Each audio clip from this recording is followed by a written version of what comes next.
mga kasi, oh, yabang eh. Alam niyo ba kung nasaan ako? Nandito lang naman ako sa Taal Lemery. Ano ito? Oh, ito Basilica ng Taal Lemery. Luma yan na simbahang malaki. Panahon pa ng mga Espanyol. Ayan. Bali, ito yung tapat ng munisipyo. Tapos ang munisipyo nila ay yon. Yung building na puti na yan, yung parang White House. Tapos yan yung hagdanan, yung daan, yung park pasyalan. Ang ganda, linis. Kahit luma na siya, na-maintain yung malinis siya, tapos maganda yung paligid niya, maliwalas. Tapos dito naman sa taas, ang luag pa, ang laki pa ng parking. Marami mga upuan. Ang laki ng simbahan, sobra. Alam mo ba, Mase, dito ako unang umabay. Ang inabayan ko dito ay taga Nasugbu.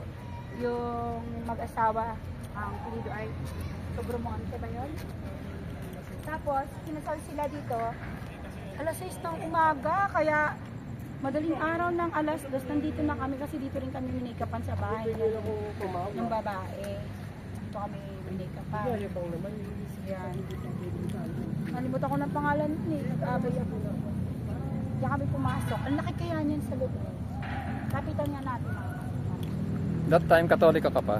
Hindi na. That time, hindi pa ako Christian. Katoliko pa lang ako.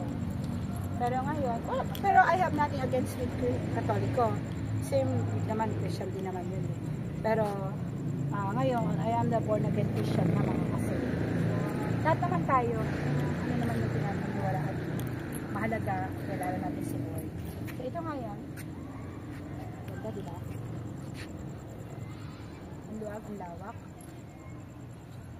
Historical to, kasi panahon po ito ng Espanya. So, ang base ko ay nandun ako sa Nasugbu. Doon ngayon ako nag-stay. Matagal na, taon na. Yung mga 20 years na ako sa Nasugbu.